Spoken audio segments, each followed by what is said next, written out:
Good afternoon, everybody. Thanks so much for joining the very first Luxeat panel, and I couldn't be more happy to have two of my favorite people from the world of gastronomy, Maria Canabal, the founder of Parabara Forum, and Matt Goulding, writer. Parabara Forum is an international platform featuring women views and voices on major food issues. Matt Goulding is an author of three of my absolutely favorite books: Rice Noodle Fish, Grape Olive Pig, and Pasta Pan and Vino. And he's a long-term collaborator of Anthony Bourdain. And today we'll be talking about ingredients because everything starts from a perfect ingredient. Will you agree? I mean, that's the core of it. No matter where you go, no matter where you eat, no matter what chef or home cook or really smart sort of restaurateur, they all know the same thing, that without a really beautiful product, you can't make beautiful food. And so I think if whether you're a serious eater or a serious chef or you're a journalist, we're all kind of chasing that same high, and the high is that perfect bite, and that perfect bite only starts with the perfect ingredient. Maria? Yeah, and the perfect ingredient for me is also very much the sense of where you are. So for me, the ingredients is you immediately know if you are in South America or you are in Europe. So for me, it's connected to the landscape also. Where do you think the appreciation of ingredients come from? Does it start in childhood? For example, my very first Madeleine de Proust are strawberries from my grandmother's garden, which I would eat directly from the bushes. What about yours? I come from a family of diplomats. So my brother and me, we have been traveling all over the world and in very, very different cultures. But one that for me is my Madeleine de Proust is definitely the arepas from Venezuela. Because I think before I was too small when we were in Brazil, for example, or in Colombia. But these arepas from Venezuela is something that really talks to me. And I always say I am a maize girl because I really grew up with these flavors. So for me, it's always very emotional to eat arepas, which it was very complicated in Europe, but since more or less 5-10 years with the diaspora of South American people is very common in France now. But in the past was not so easy. So each time I was able to have an arepa, it was like a big emotion. Yeah, let's put it this way, to your question, I hope it doesn't come only from childhood, because if that's the case, I'm probably screwed, because I was a terrible eater. I was a very picky young eater. I didn't grow up in a household where food was a very central part of our culture. You know, my mom and my dad were both from the Midwest and from massive families. My mom was one of 10 children, my dad one of 8. So it was about feeding kids as easily and as inexpensively as possible. I think that mentality kind of crept into my own childhood. I didn't have a fresh tomato until I was 18 years old. I didn't eat a whole lot of fresh produce, mostly because my parents were great. They tried to feed us well, but I never had those big ingredient moments. I don't remember that perfect peach or, you know, that beautiful ear of corn. I grew up in Northern California, where some of the greatest ingredients in the world come from. But by the time I was actually cognizant of the importance of ingredients, I was many miles removed from that sort of that upbringing. So I don't think it really began to hit me until I started to cook, and I realized as a cook, you know, it's a different end result. It's very simple. You know, you can't put in bad ingredients, expect great results. Like, no matter what kind of wizardry or artistry or whatever kind of spice cabinet that you try to unload on a mediocre piece of pork or an out of season tomato, it's not going to come out tasting the same. And that was the realization. As a cook, you're like, you feel powerless if you don't have something really good to start with. When do you think it's okay not to have a perfect ingredient?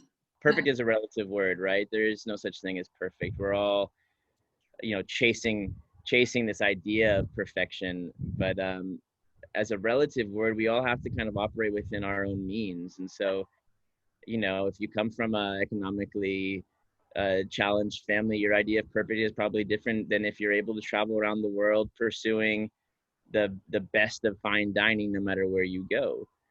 And so, I think that you have to find those little pleasures. And so, in this case, right now in September, the little pleasures mean going to the market where tomatoes are, in incredible abundance, and they've never been cheaper and they've never been better. And you slice one, and you put some salt on it and put it on a piece of toasted bread, like pan con tomate here in Spain, and like that becomes a perfect ingredient that anybody could afford, anybody could enjoy.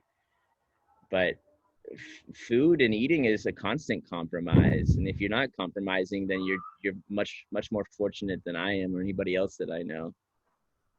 When was the first time you came across a single ingredient and thought this is a perfection? Maria? Oh, I think it was in Galicia. In Galicia, which is the land of my parents. I'm French, but I have Spanish roots. And I think it was just some ladies were in the sand and they were crabbing, digging for having some clams. And normally it's totally forbidden to eat the clams like this. They need to go to the depuration, what they call. And actually one of the ladies, she opened one for me and I just took it.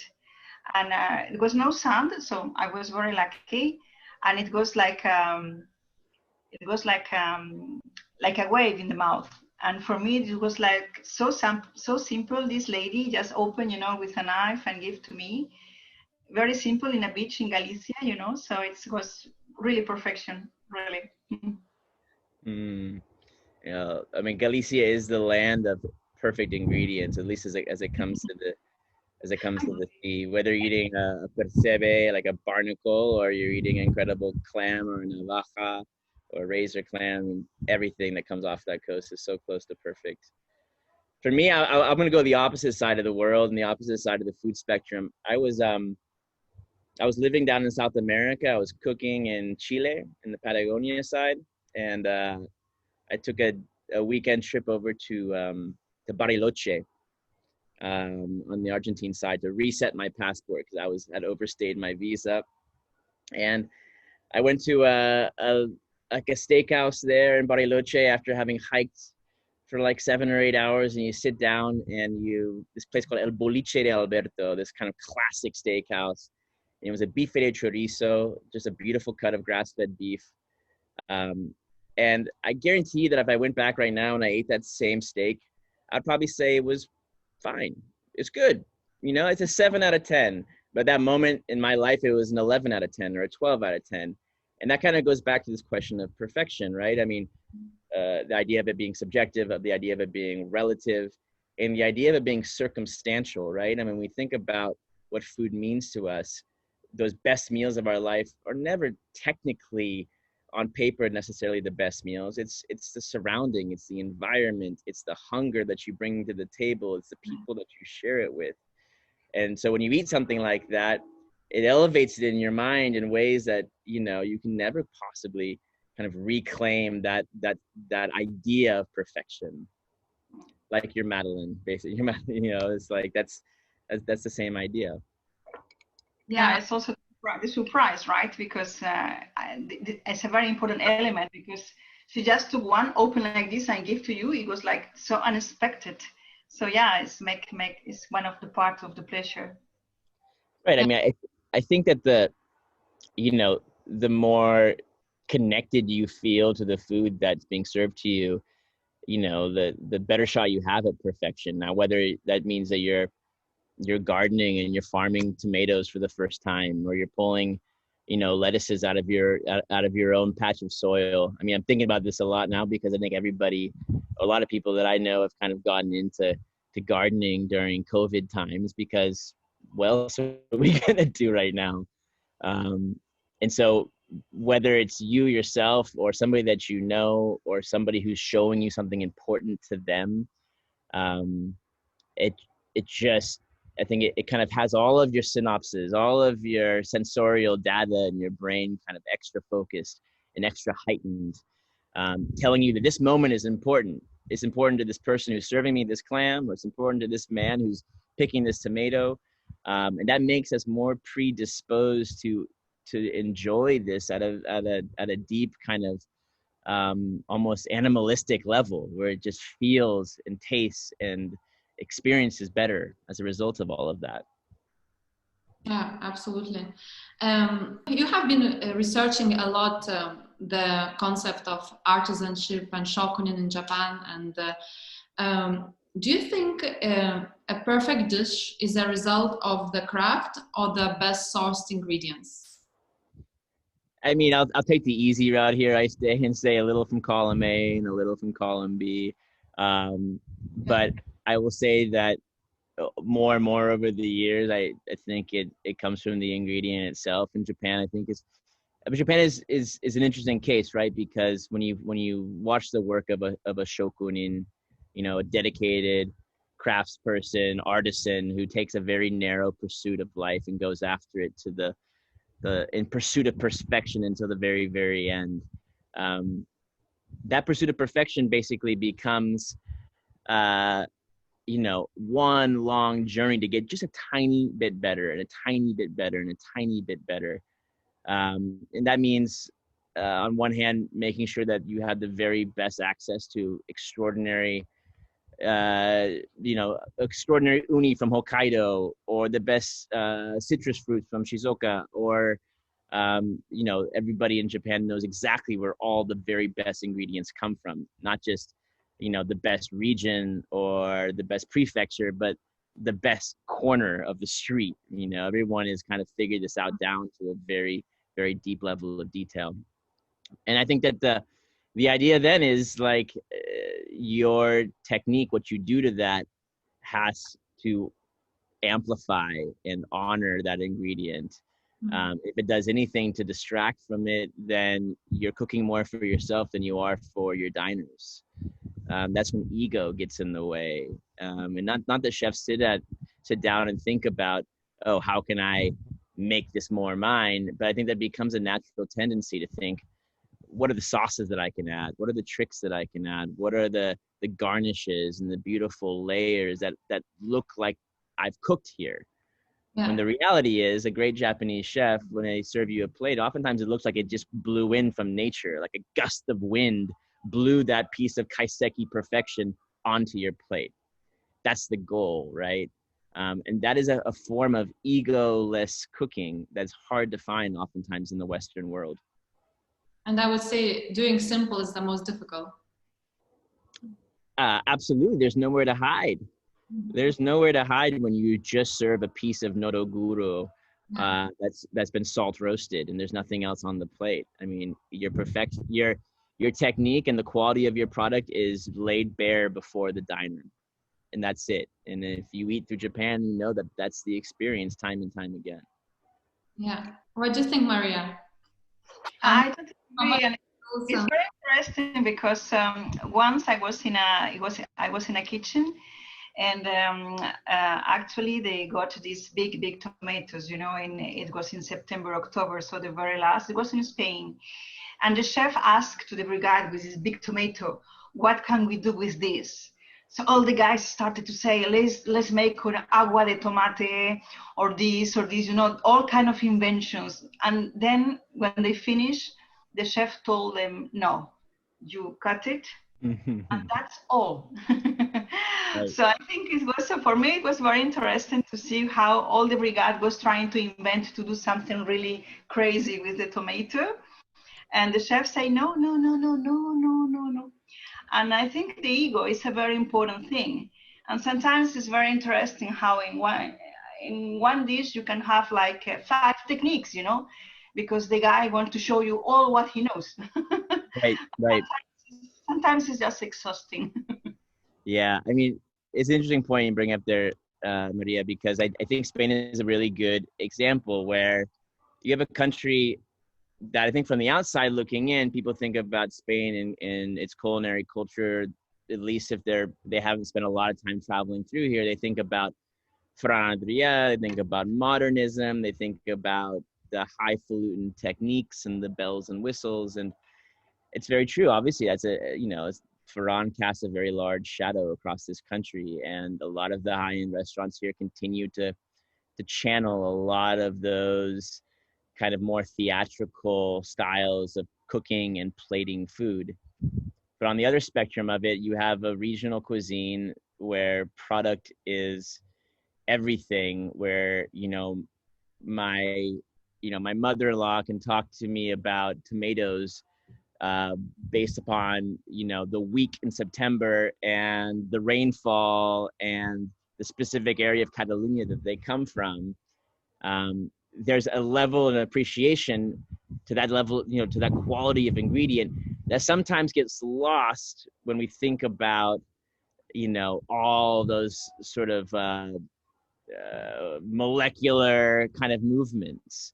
And it's been a little bit challenging. I always say that El Bulli was the best and sometimes the worst thing that ever happened to Spanish cooking, because you got a lot of young kids coming up in the shadow of Ferran, and they all want to unleash, as you say, every trick that they've ever learned.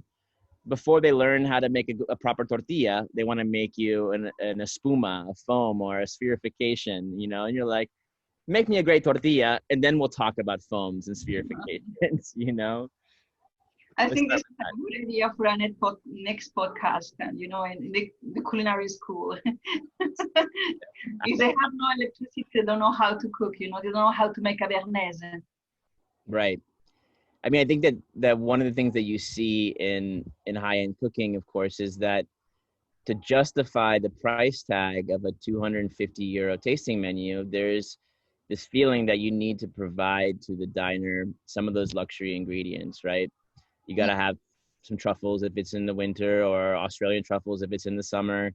You've got to have maybe caviar, foie, or, langoustines from the northern reaches of Scandinavia. Like, I don't know, how do you guys feel about the global food system? Do you feel like that restaurants should be adhering to their local terroir, or is it okay to just kind of bring in the big guns from the corners of the world that do these things best? I don't like being dogmatic about that. And I think if you can really find nice tomatoes and make the spaghetti al pomodoro as good as in Fontellina in Capri in London, why not? No, I was saying, I know that you love that specific dish, Aiste. I love that dish. How do you know? I've seen you wax poetic about it before. Oh yeah. I'm obsessed with that dish. Do you think authenticity is very important? Well, I totally agree with you with not being dogmatic. Totally. I mean, food has been traveling for years and years and years, So I think it's a pity to say that any kind of goods can travel. Everything can travel, but not the food. And it's very interesting because I think Spain is a country where they eat a lot of bacalao, cod. And as far as I know, there is no bacalao in the Mediterranean. As far as I know. I don't think there's any. Because even, the Portuguese and all the colonies from Portugal, when you are in Brazil, you eat bacalao. Because the Portuguese bring this tradition to eat bacalao on Friday because, the Catholics were eating maigre. So it's very interesting to see that we consider bacalao, a national dish, when in fact there is no bacalao in the country. So again, food had been traveling for years, has been always like this. And at the same time, as French people, we are really very happy to sell our Burgundy, everywhere. And we are very happy to sell our Poulard de Bresse and all this wonderful poultry that we have. So why we don't want to buy nothing from abroad? Sometimes I'm thinking about communities, especially in South America. They are doing remarkable work. For example, in Peru, they are doing organic asparagus. And these people, they really count on us, So for me, as far as the soil is respected, which for me is a very important ingredient in the kitchen, the first ingredient in the kitchen is the soil.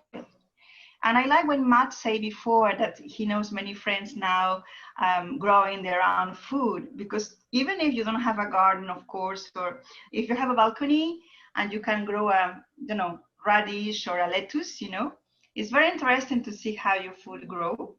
So for me, this dogmatic of we are not going to bring nothing from abroad and this and this and this makes no sense, because history of food, anthropology of food, has been always based on traveling. Right. So That's I right. I don't like this Ayatollah of the kilometer zero. I mean, imagine how sad and bland our food world would be if food weren't allowed to travel. Where would we be right now? Where would we be without the Columbus exchange of the 1500s, where the richness of the quote unquote new world, from chiles and chocolate and tomatoes and peppers, came across the Atlantic and arrived in Europe and eventually spread through the rest of the world? Where would we be without that? If somebody said, "Oh, no, this is not local. Sorry, the carbon footprint of this corn from a milpa in the Yucatan is way too heavy. Sorry, Columbus, we're not taking that corn." I mean, we'd be in a much sadder position. Now, that doesn't mean that that you necessarily need to embrace the kind of the reckless globalized food economies where food is traveling from here to there, out of season in poor conditions, picked way too early, using chemicals to keep it from ripening. Like we all know there's a dark side to this. But as much as I admire restaurants that are able to do a kilometer zero type of approach, I am happy to eat food from every corner of the planet in a single meal if I can, as long as it's good, as long as it's respected, and as long as it's been selected through the proper means and channels. This is local food is that is fresh. So Right. this is very important. It's local, it's fresh. But I don't like to say it's good because it's local, because this is, for me, makes no sense. For being good, must be other characteristics than being local. This is called nationalism. Oh, I mean, how many terrible local vegetables have we all had in our lives? I mean, I think about my own tomatoes this year. I was harvesting them in North Carolina before I came back to Spain. I was like, man, this is not a good tomato.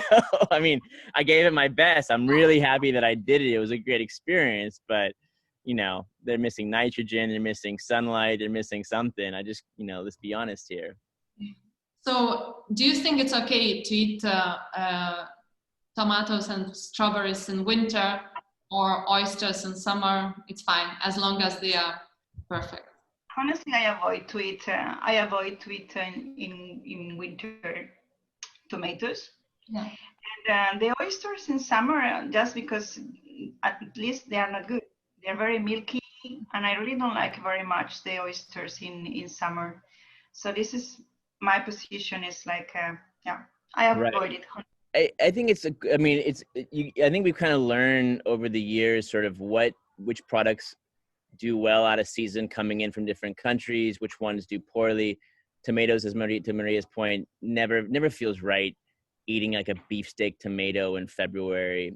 Canned tomatoes are incredible products. Like, canned tomatoes are one of the greatest products in the world when they're done well. They're picked at the height of season, they're blanched and peeled, they're put into a can, and they're preserved in their luscious, umami-rich sweetness. Like, why wouldn't I be using canned tomatoes in February to pick up pastel pomodoro? There's no way that those fresh tomatoes that you're buying are ever going to be as good as those canned tomatoes. Frozen peas. Frozen peas are an amazing product. I love frozen peas. I will use them at any time of the year outside of late March, April, and May, basically, because they're better than the starchy peas, fresh peas that you get outside of that short spring window when peas are truly phenomenal. To me, a frozen pea is actually almost a perfect ingredient, because it's uniform, it's sweet, it pops in your mouth. You just take it out of the freezer, you stir it into a risotto in the last 30 seconds, and like that to me is its own relative perfection. it's not as good as a teardrop pea from the north of Spain at the end of March, like that Vitor will put over a grill in the Chabarri or something. That's a different kind of perfection. But again, perfection is always relative. Mm. Exactly. And actually, you know, my first question when I asked you, is it okay not to use perfect ingredients? Sometimes I can't express myself well. So, for example, you know, is it okay to use to achieve a perfect result? That's what I was telling, you know, frozen peas can be as good as fresh peas, right? Or for example, I don't know, do you think, I don't know, some supermarket pasta can be as good as artisanal pasta? Also, as I long mean, For the pasta, not sure. But for the tomatoes, I totally agree with Matt. You have the passata. yeah. The Yep. passata in can is absolutely perfect, and you have it in winter time because they did it in summer. But for the pasta, I'm very picky with the pasta, like you, iced it. And you know, Pasta, Maria. in the third plate, Dan Barber in the third plate was writing that for the pasta, we don't have anymore the taste of wheat because we don't know how wheat tastes. So I think something that you can, when you have real pasta from Apulia, for example, you can really feel the difference from the supermarket, in my opinion. Yeah. Yeah. And we have a question here from Jonathan Clark. Hey, Jonathan. It seems to be that it's hard to talk about the perfect ingredient without considering the suppliers. Are they at least as important as the chef? Very good question. I mean, For you?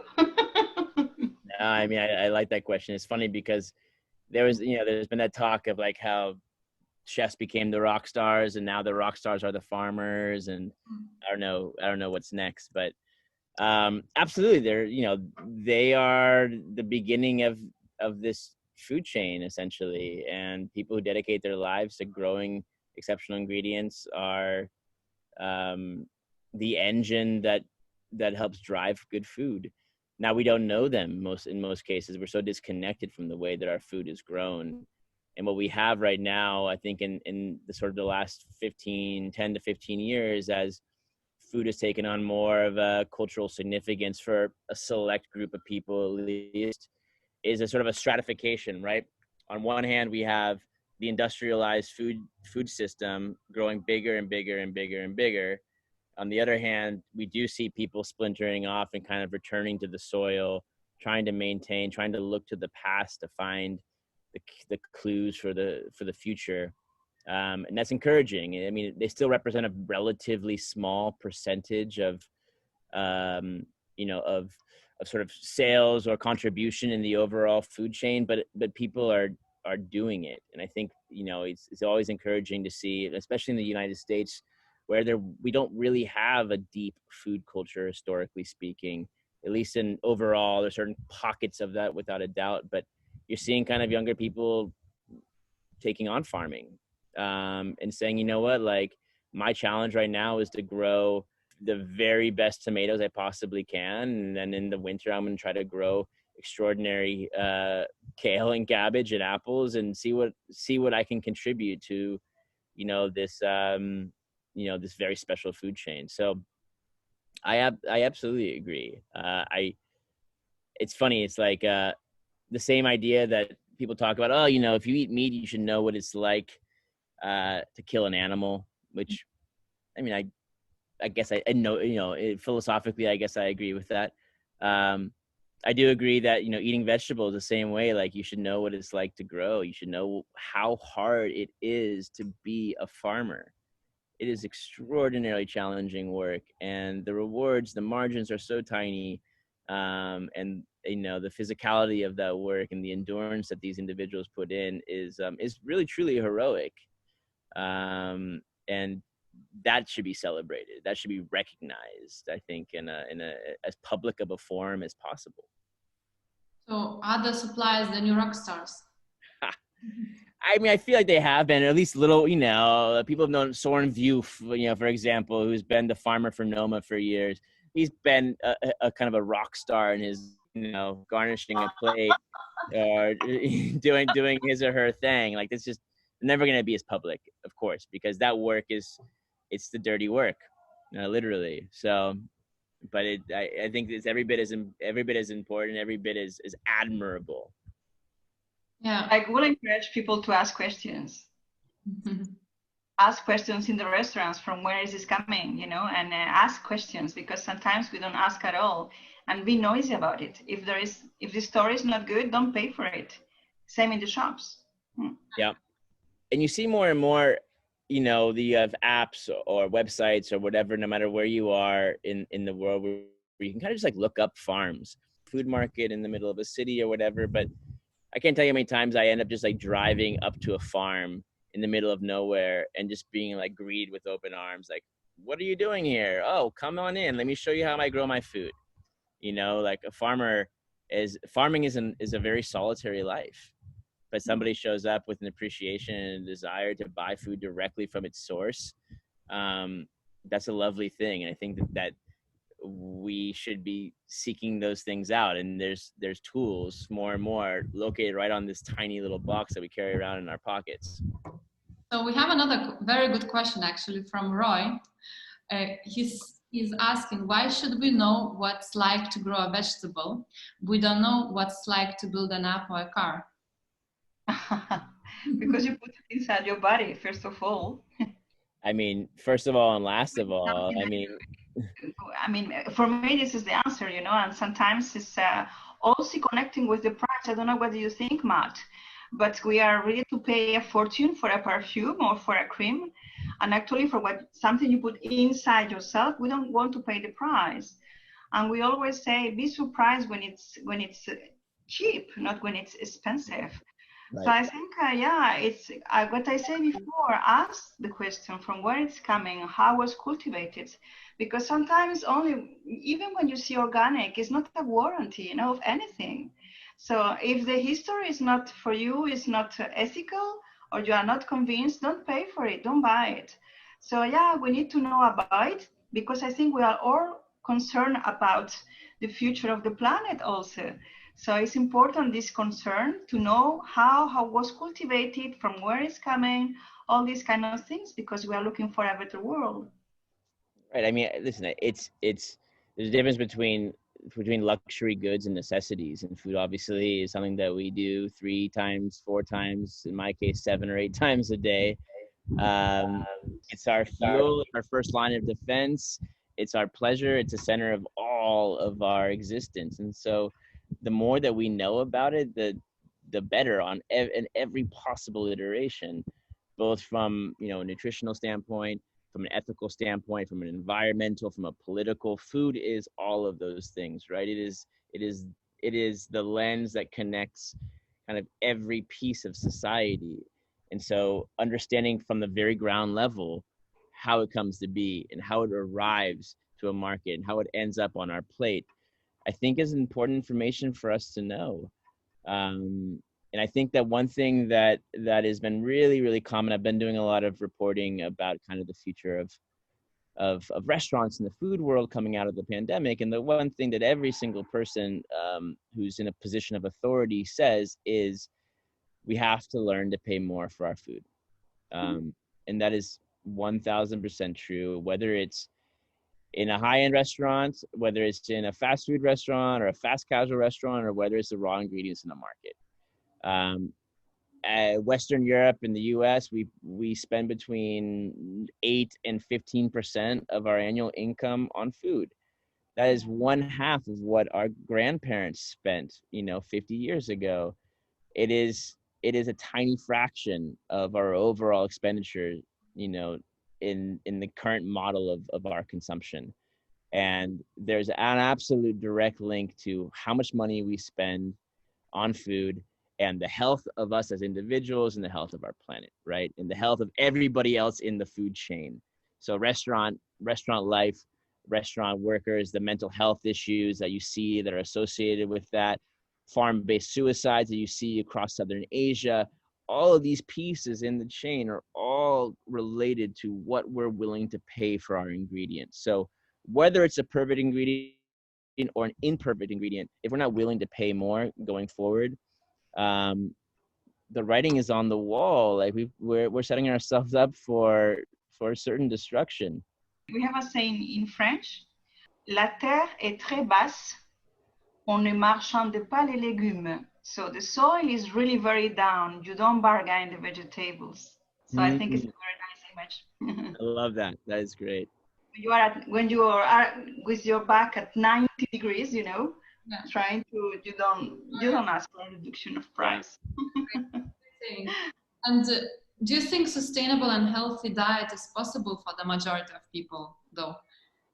Because is there an affordability issue? Well, I don't know if this is related, but I think we need to talk also about hunger.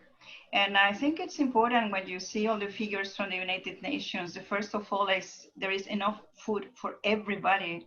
Yeah. So first of all, before talking about healthy and organic or ethical or sustainable, I think there is enough food for everybody. So it's totally unacceptable, first of all, that people or children are starving. And then, of course, it depends how you eat. I did once for a magazine. I was writing a piece about how organic is expensive. If you are really organized for preparing your meals, I did a study. It's not more expensive to eat organic, for example. So for me, there is two different things. It's like nearly everything. How do you say répartition? Sharing? Yeah, of the richness, you know, people who can afford everything. And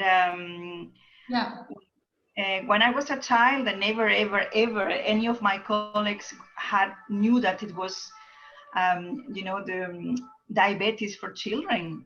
Never, ever. I had an auntie, you know, Auntie Berta. She was like with this little seringue because she got diabetes, you know. And now this new thing, diabetes for children, you know. So something is going wrong, definitely. So I think there is enough food for everybody and enough good food for everybody.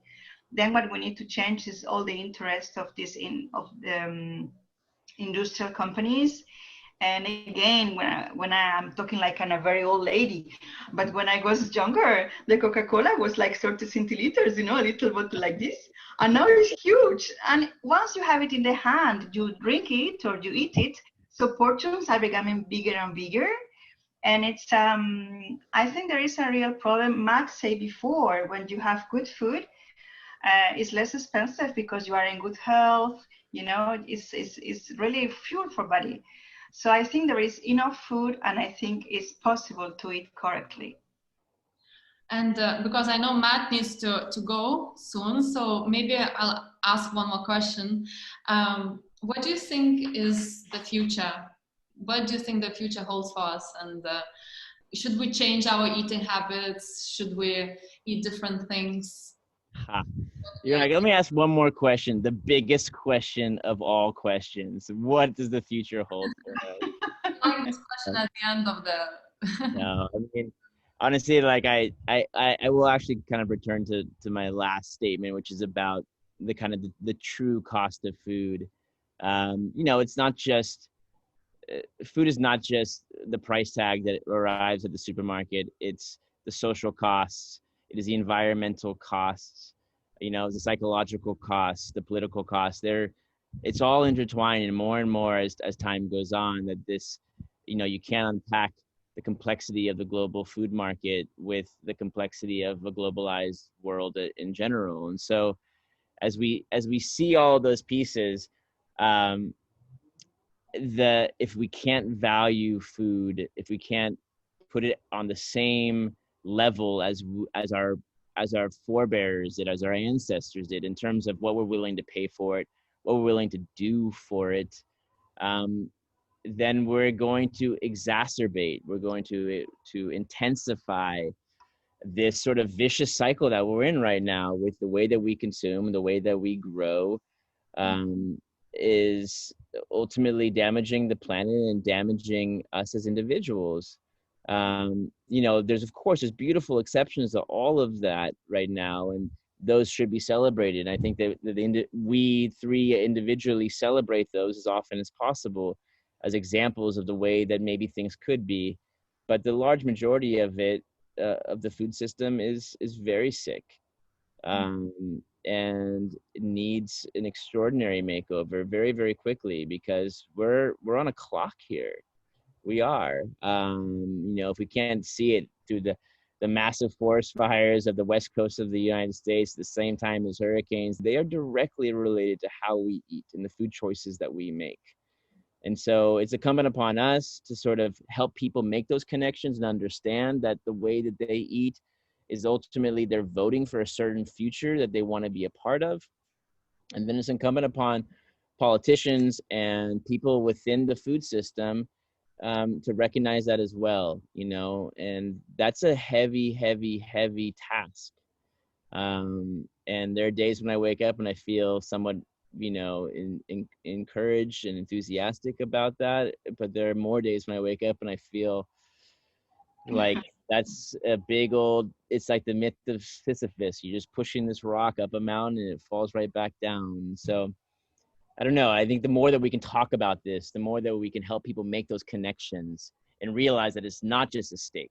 It's all these other factors around that steak that really matter. Thank you, Matt. I know you need to run. Thank you, ladies, so much for your time. It's such an honor to be talking with you both. I really, truly appreciate it. Ciao. Thank you. Ciao. Maria, maybe you could answer that question as well, so we have a nice conclusion. Well, I totally agree with what I said before about the size. And I think for me, one of the problems is also biodiversity. So this is a real issue. And how big, huge countries, they are only cultivating 3 things, which is sugarcane, soja, and corn, because this is what the food industry needs for all these dishes they prepare. So I think this is a real problem. Deforestation, monoculture is a real issue also. So diversity starts by biodiversity. And I think it's definitely something we need to respect for the future. And we have one more question. Yeah. Is there something we can take from the current crisis that helps push the sort of changes Matt is talking about? Yeah, I think, well, yes. The only, this, Jonathan, the only power that you have as a consumer is the choice. Yeah. So, no, we don't support some kind of restaurants when the stuff is abused. No, we don't go there, because this is the only power that we have as consumers. It's the same thing for the food. It's the same thing for all these packagings and all this prepared food. So I think, yes, you can choose, you can decide, and you can be loud. And this is something that maybe social media can also encourage, and to express yourself when you don't agree, when laws in some countries need to be changed also. So let's be consumers, let's be responsible, and let's be loud. Well, thanks so much, Maria. It was so nice. Thank you very much. It was a pleasure. Thank you for the invitation. Maria.